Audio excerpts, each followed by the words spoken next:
Renovadas as saudações e seja bem-vindo a mais uma edição do Espaço de Análise, Comentários do Dia. Já sabe que, após o Jornal das 19, a atualidade é aqui analisada ou comentada neste espaço. Dr. Roque de Oliveira é assistente social e também escritor e será o nosso convidado mais uma vez para este espaço. Doutor, boa noite e bem-vindo. Boa noite, Dorivaldo. Mais uma vez estamos aqui. Exato, vamos então juntos analisar aqui alguns assuntos que marcam a atualidade deste 3 de fevereiro de 2017. Estamos a um dia do 4 de fevereiro, uma data que também tem um simbolismo muito grande para Angola. Mas, doutor, vamos começar mesmo por falar, antes do 4 de fevereiro, sobre a indicação ou a oficialização de João Lourenço como cabeça de lista do Partido dos Camaradas, isto para concorrências presidenciais de agosto próximo, e de Bonito de Sousa também para vice-presidente. É uma matéria que já se vem especulando, ou já se vem falando há algum tempo, e hoje surge então a oficialização. Que leitura é que faz destes indicados? Bom, essa confirmação da indicação dos cabeças de lista às eleições de 2017 pelo MPLA significa, portanto, a saída, de facto, daquele que até agora é o seu presidente, portanto, do partido em causa, e, de facto, acaba por, mais do que, no fundo, destacar os seus continuadores, aqueles que vão, no fundo, levar a bandeira do partido nessa luta política que se avizinha.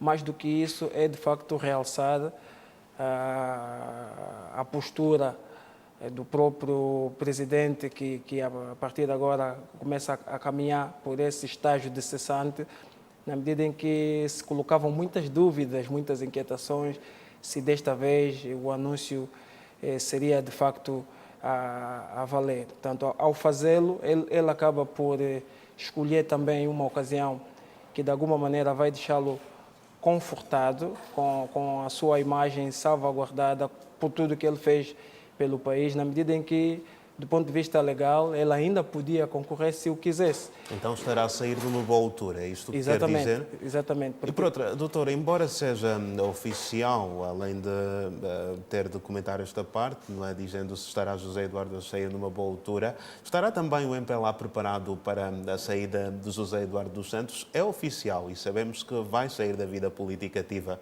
mas olhando para aquilo que é o partido, acha que estará mesmo preparado para esta saída? Bom, às vezes o desafio de se saber se está preparado ou não é quando se vive, de facto, a ausência de uma figura como é a de José Eduardo dos Santos. Qualquer partido, nas condições em que ele liderou o seu partido e pelas conquistas e reveses que, junto do seu partido, ele acabou por enfrentar e embandeirar, portanto, sempre, em qualquer circunstância, haveria de deixar esse vazio que obviamente está a deixar no seu partido. Mas o MPLA é de facto uma máquina, quer dizer, nós que olhamos de fora e aqueles que olham de dentro, sabe-se que o MPLA é uma máquina que tem uma capacidade de mobilização extraordinária e que vai, evidentemente, engajar-se, juntar-se, unir-se para que esse vazio não seja de facto um empecilho para a recondução àqueles que são os seus anseios nesses resultados eleitorais que se avizinham. Portanto, ele sai de cena ativa política, todavia, por ser um cidadão do país e por continuar vinculado ao MPLA, certamente que vai continuar a se constituir num input, num conselheiro para o próprio MPLA, e não tenho dúvidas que ele, durante ainda as eleições de 2017, certamente vai dar o apoio moral e inclusive da sua própria imagem nas campanhas a favor do seu partido. Portanto, para essas eleições, ele ainda vai desempenhar, de certeza absoluta, um papel relevante para a recondução do seu partido à liderança do país. Doutor, João Lourenço e Bonito de Sousa, como é que olha para as escolhas?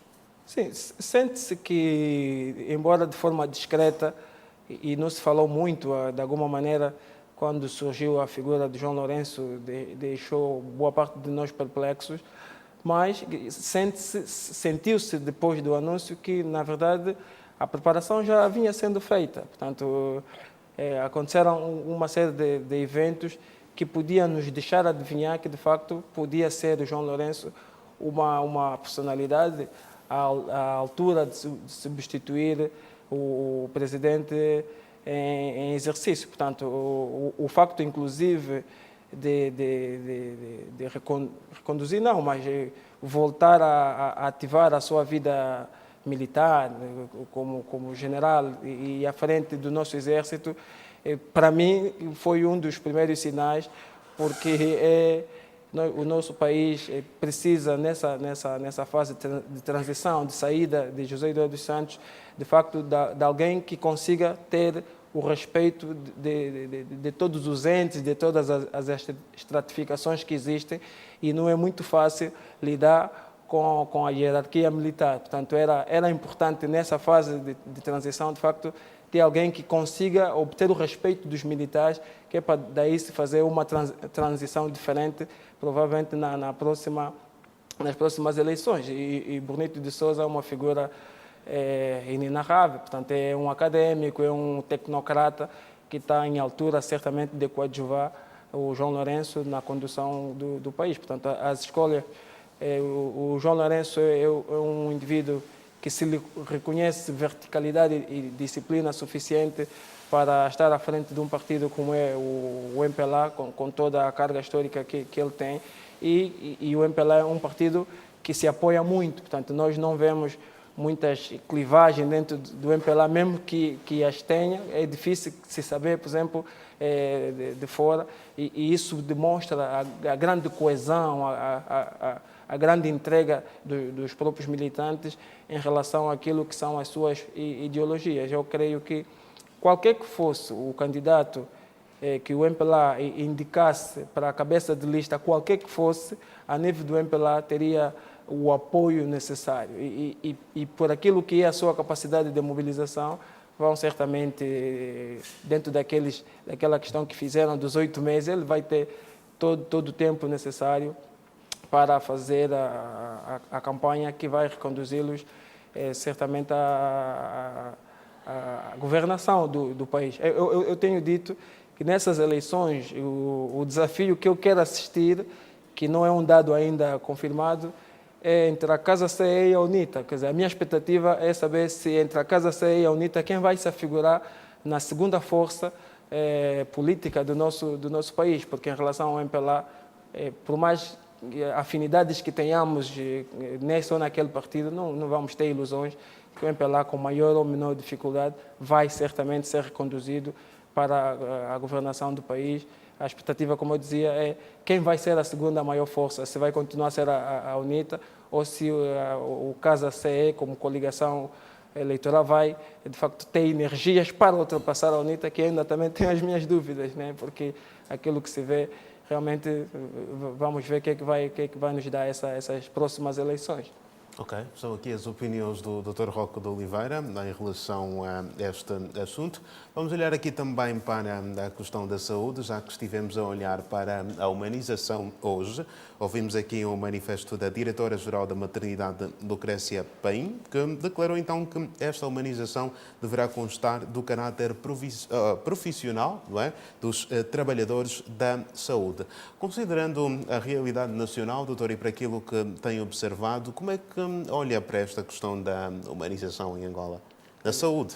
A humanização, e disse bem, a humanização em Angola, inclusive a própria diretora, quando falou, teve o cuidado de também chamar a atenção para que essa humanização não fosse exigida apenas aos profissionais de saúde. Portanto, a humanização está muito ligada à própria deontologia profissional. Portanto, nós, quando estudamos e nos formamos para o exercício de uma profissão, nós nos munimos de ferramentas que nos obrigam, nos colocam à disposição de outros entes, e temos que fazê-lo com base sempre numa pauta deontológica dentro da qual temos que andar, e se não o fizermos, vamos estar a fazer um serviço com menos qualidade. Portanto, todo ser humano deve ser tratado com dignidade e respeito. Portanto, essa humanização se refere ao tratamento do utente, nesse caso,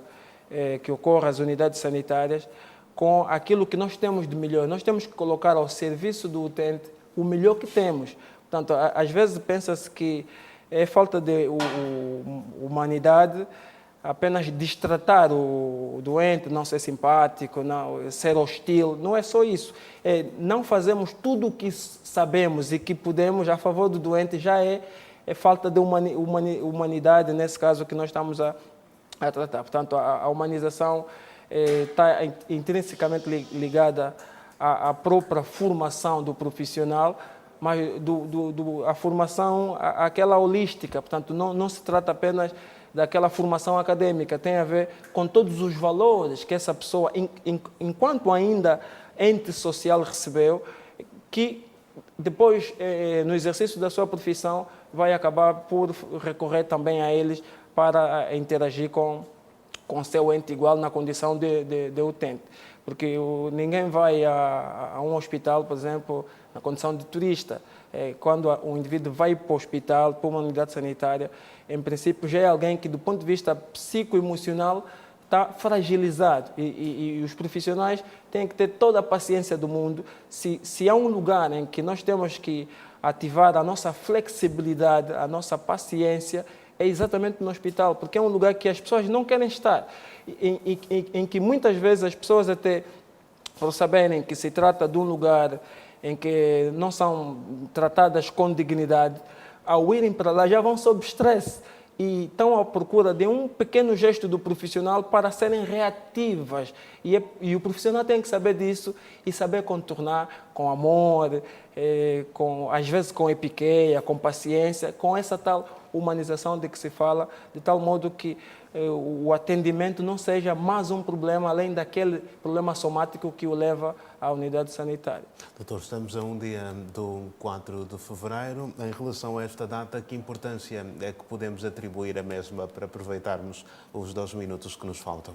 Sim, o 4 de fevereiro foi o pronúncio de toda aquela dinâmica que se empreendeu depois para desalojar da nossa terra os ocupantes não convidados e, portanto, é sempre uma data que nos lembra esse momento que vivemos agora. Foi a partir daquela altura que conquistamos a nossa independência, mas, como sabem, eu sempre que falo-se em independência fico bastante cético, porque sente-se que não valeu muito toda aquela luta, todo aquele sacrifício, que não temos sabido na prática mimar o nosso país, tratá-lo como nosso, de facto pôr a pessoa acima de qualquer interesse e fazer com que aqui as pessoas sintam-se felizes e, inclusive, como os colonos ainda existem, que os colonos realmente digam, bom, afinal nós estávamos mesmo aí a fazer um trabalho que não éramos mal-vindos mesmo, e às vezes nós não fazemos por merecer isso. Portanto, nós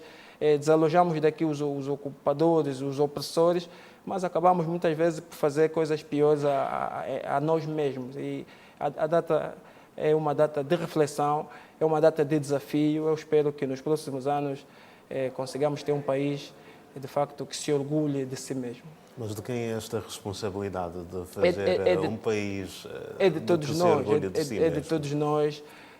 Nós temos que ser mais patrióticos, amar mais o nosso país, acreditar mais nas nossas potencialidades. Uma coisa que o senhor presidente José Eduardo Santos disse, por exemplo, que eu creio que ele quer deixar essa missão para o seu sucessor, é a promoção da meritocracia, é a promoção da parcimonialidade na gestão do bem público. Portanto, ser honesto e promover mais a justiça distributiva dentro da vivência social.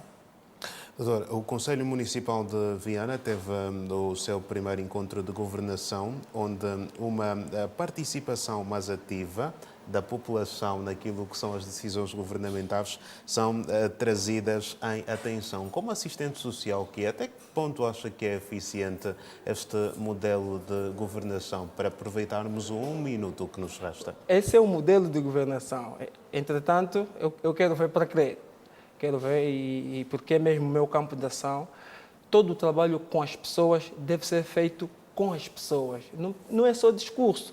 Nós, quando dizemos consultar as pessoas e fazer com as pessoas, não é para as pessoas nos dizerem onde é que precisam, é para as pessoas estarem no mesmo passo da administração em relação às escolhas que se vai fazer, porque às vezes não se tem dinheiro para atender todas as necessidades. E se as pessoas fizerem parte da priorização dessas necessidades, vão estar mais disponíveis para fazer concessões. Portanto, sabem que não vão poder ter isso, mas escolheram aquilo. E isso é que se deve fazer. Tem que se perguntar às pessoas o que é que se lhes dói mais para, em relação a isso, se lhes dar o tratamento devido. Não se deve fazer só discurso desse tipo. Ouvimos muito desses discursos que é até insultuoso. Portanto, ou ficamos calados, ou quando vamos fazer esse tipo de discurso, é para respeitarmos e fazer. Governar as pessoas é com as pessoas. É sempre ouvindo as pessoas, saber exatamente o que as aflige, para poder, então, dar resposta aos seus problemas.